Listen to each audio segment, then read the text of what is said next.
kami ini anak-anak walidi itu yang mendidik itu memang anak punya abah sama anak punya umi. Jadi memang pendidikan anak itu adalah investasi yang terbaik dunia akhirat. Mau dunia akhirat, investasi terbaik itu adalah anak. Oleh karenanya saya punya kitab, buku yang saya tulis, yaitu buku ke-16 ya, Anakku Investasi Akhiratku. Nah, sebetulnya bukan hanya investasi akhirat, tapi investasi dunia. Jadi berapa banyak orang kaya, ketika dia meninggal dunia, maka kemudian kekayaannya itu tidak berhasil dikembangkan. Malah kemudian berkurang, bahkan cekcok, kemudian berselisih, pengadilan, sebagainya, sampai akhirnya ada yang bangkrut, ini dan sebagainya, itu yang terjadi. Nah, jadi sebetulnya anak itu adalah sebuah investasi dunia akhirat. Jadi apa yang ditanyakan antum untuk pertama kali yang awal atau mengawali pertemuan ini itu sangat-sangat bagus sekali ya dan sangat tepat sekali. Dan itu yang menjadi sebuah misi dan visi para dai sebenarnya. Karena sebagaimana disampaikan oleh Nabi kita Muhammad SAW ketika beliau berdakwah ke Taif, dilempari dengan batu, dilempari dengan besi, sampai beliau itu berdarah-darah semuanya. Sampai jangankan sahabat Sayyidina Zaid bin Haritha, ya, bahkan malaikat Jibril saja itu sampai geram, marah betul, tidak terima, karena ada satu kekasihnya Allah yang begitu mendapatkan sebuah siksaan yang begitu dahsyat, tapi ternyata Nabi SAW itu sabar, dan tidak ada maksud tujuan untuk supaya Allah Ta'ala itu membalas kelakuan mereka dengan azab yang Allah akan ingin turunkan dengan memerintahkan Jibril supaya penjaga gunung itu supaya mentaati perintahnya Nabi Muhammad apa yang dia mau. Tapi ternyata Nabi SAW mengatakan enggak, mereka itu begitu karena mereka tidak tahu aku ini adalah nabinya.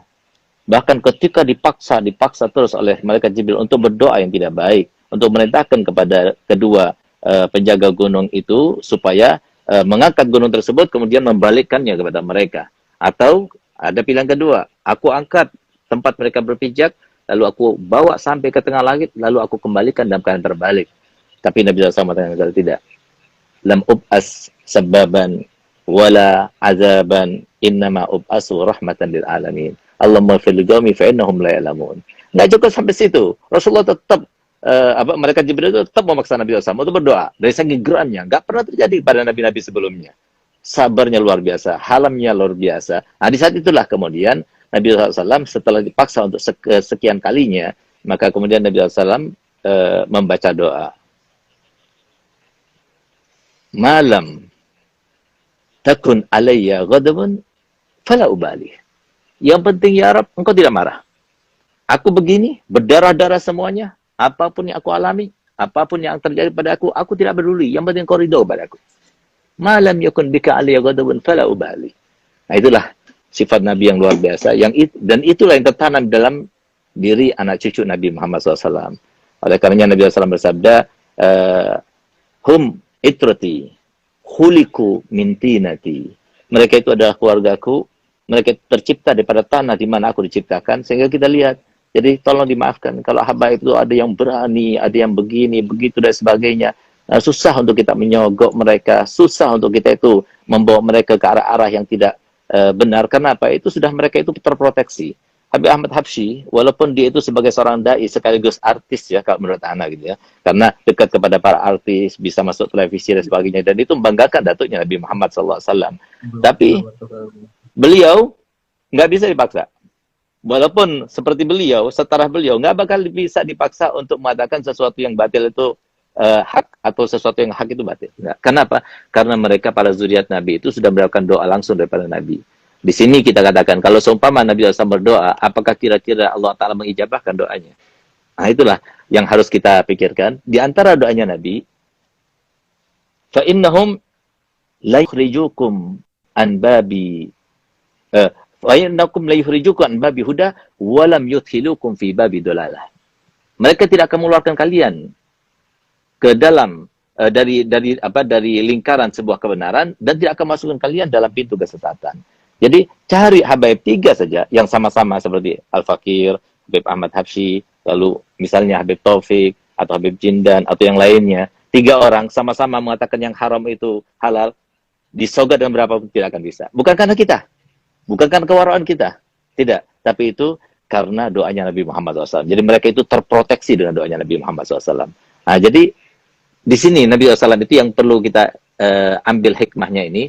Nabi SAW itu ketika dipaksa oleh malaikat Jibril untuk berdoa yang tidak baik, untuk berdoa supaya memberikan siksa Allah Ta'ala kepada mereka, ahli Taif, maka Nabi SAW mengatakan, kalau mereka tidak aku tidak berhasil mengislamkan mereka, maka aku berharap daripada anak cucu mereka itu ada yang beriman kepadaku.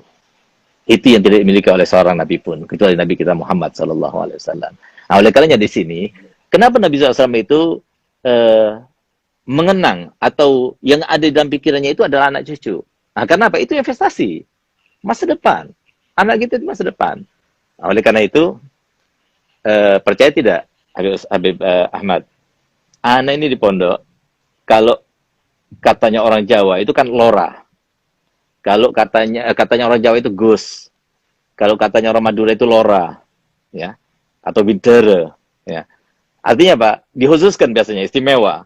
Kalau gus itu biasanya di pondok itu apa katanya, apa pokoknya banyak rewangnya, banyak anak buahnya dan sebagainya, nggak ada tugas kepadanya dan sebagainya. Anak ini Al-Fakir dari mulai umur 6 tahun itu sudah langsung mondok, dimasukkan pondok sama Walidi. Bahkan termasuk anak santri yang pertama daripada pondok Dalwa itu ya Al-Fakir Habib Muhammad Haddad bin Idrus Al-Haddad Malang. Itu pertama kali anak Dalwa yang diterima oleh Nabi setelah oleh saya punya abah, oleh Abi, setelah dilimpahkan dan diserahkan, dipasrahkan oleh Abu Yazid Muhammad Alwi Maliki. Waktu itu saya masuk kelas 2 SD pertama kali, hari pertama. Kemudian setelah istirahat saya dikeluarkan, saya punya abah. Kemudian mulai saat itu saya masuk pakai sarung. Jadi sampai sekarang pakai sarung, kecuali kalau pakai main bola atau lagi kuliah baru kita pakai celana gitu. Nah, jadi mulai saat itu kita udah mondok. Dan mulai saat itu saya sama seperti anak-anak santri yang lainnya. Jadi dari mulai piket, ngepel, nyapu, bahkan apa saya punya abah bilang, kalau seumpama ada di antara teman-teman kami yang karena ingin melayani saya punya abah, karena dikatakan oleh Imam Syafi'i, waladu syekh, anaknya guru itu adalah guru juga. Nah, maka apa yang dilakukannya? Dia itu membantu saya. Harusnya saya piket begini, dia yang bantu. Ketahuan saya punya abah. Yang membantu itu dipanggil, dipukul. Nah, lalu beliau katakan begini, kalau seumpama saya sebagai seorang pengasuh pondok ini, fungsinya adalah mendidik anak-anak orang, apalagi anak saya sendiri. Sehingga Habib Ahmad bisa dikatakan ini saya tidak beruntung, apa saya beruntung, wallah alam. Tapi mungkin saya katakan sekarang ini saya sadar ya bahwasanya itu adalah sebuah keberuntungan bagi saya. Kenapa? Karena kalau seumpama kita itu meninggalkan sholat jamaah duhur biasanya, itu pukulannya itu sampai 4 kali. Tapi kalau saya 8 kali. Kalau ukuran kekerasan pukulannya itu, ya kalau anak-anak yang lainnya itu 50%, saya 100%.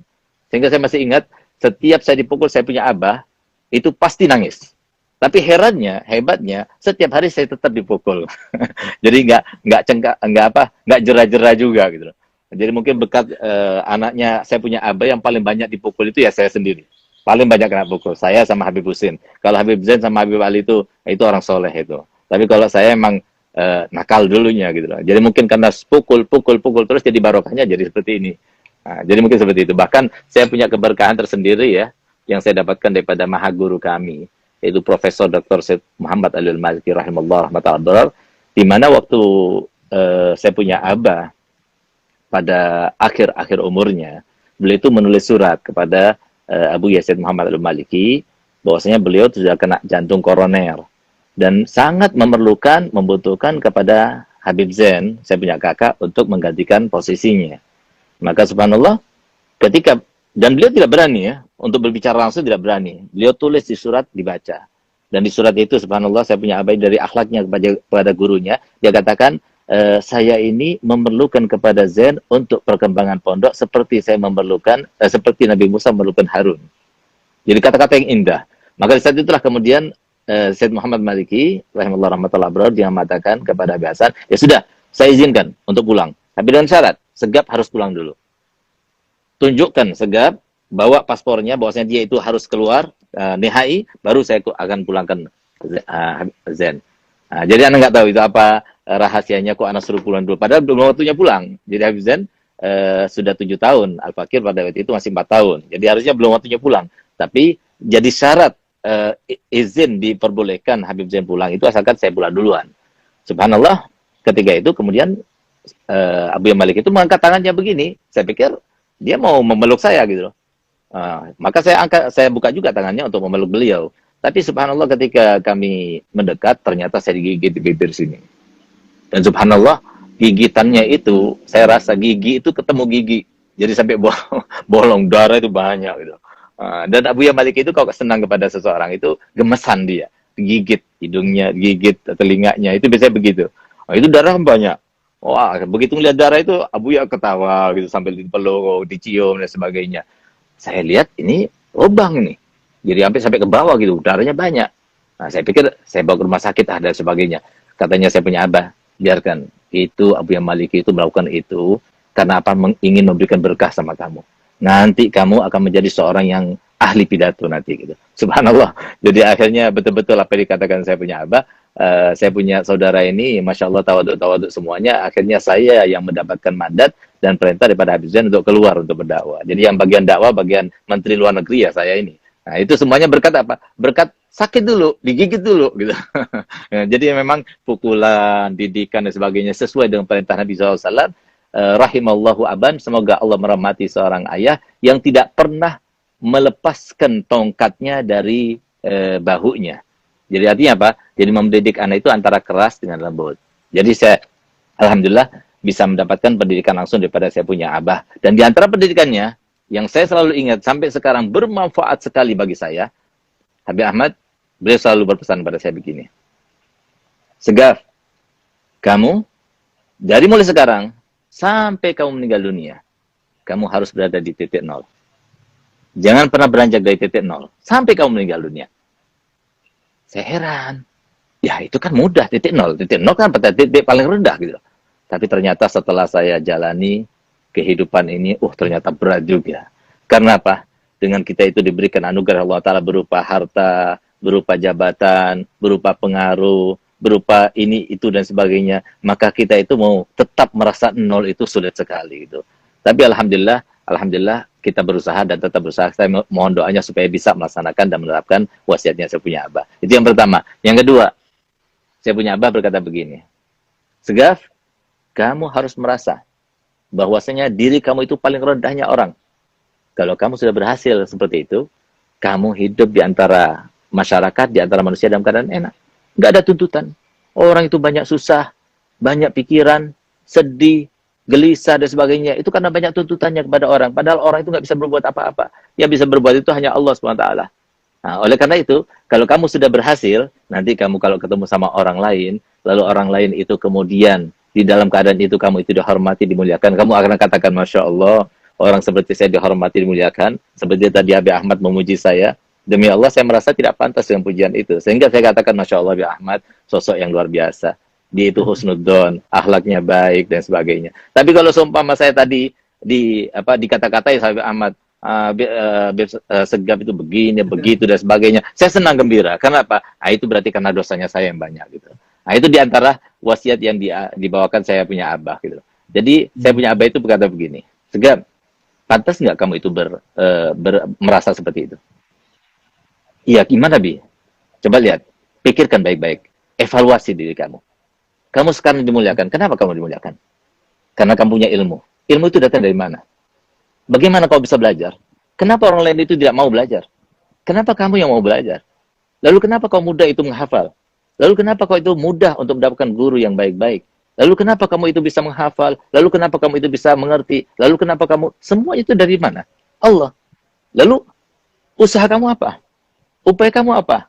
Berarti semua dari Allah. Pantaskah kemudian kamu itu sombong dengan sesuatu yang bukan milik kamu? Nah, itu yang selalu dikatakan oleh saya punya abah.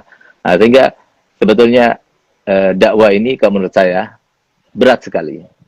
Jadi saya itu setiap melihat agenda saya dakwah, waktunya dakwah itu berat sekali. Artinya bukan sesuatu yang mudah. Karena apa? Saya harus bertemu dengan orang, harus diselamani orang, dicium tangannya oleh orang.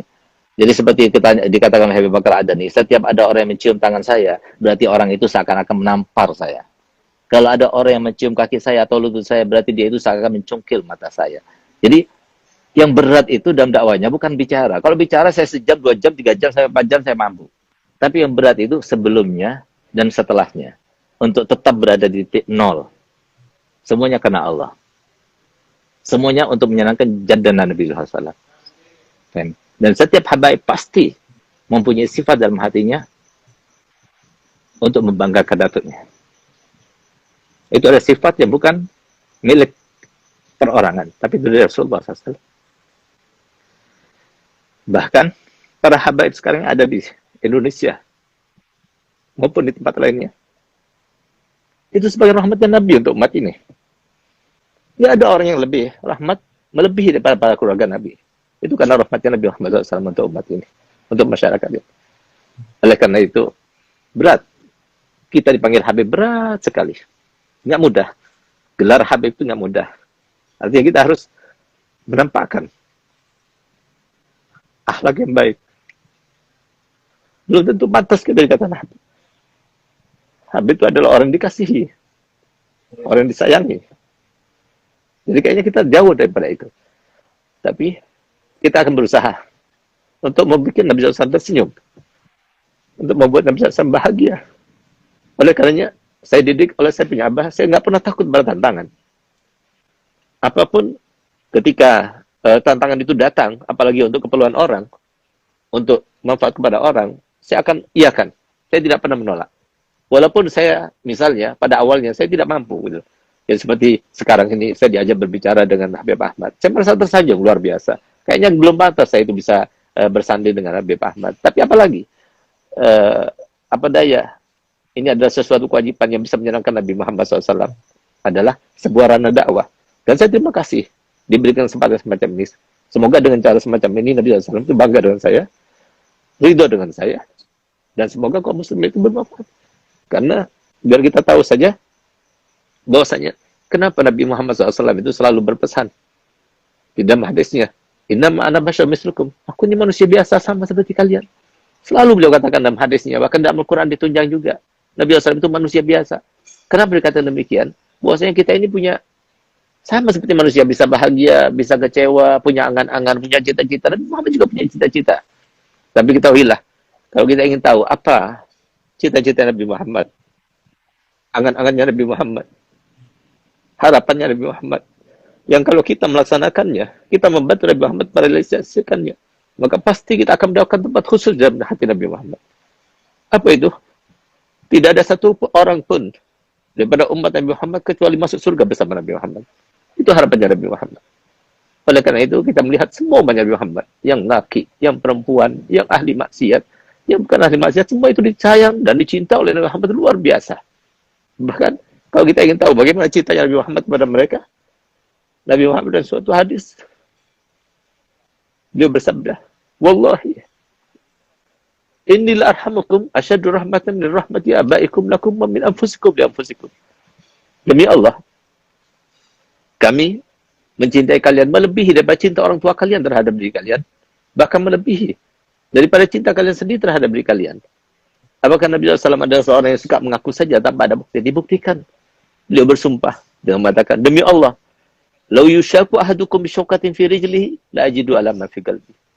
Demi Allah, kalau seumpama ada salah satu daripada kita terkena duri, kakinya sakit bukan? Beliau bersumpah, demi Allah aku rasakan sakitnya dalam hatiku. Itu cinta Nabi Muhammad pada seluruh umat. Jadi kita cintai mereka semuanya.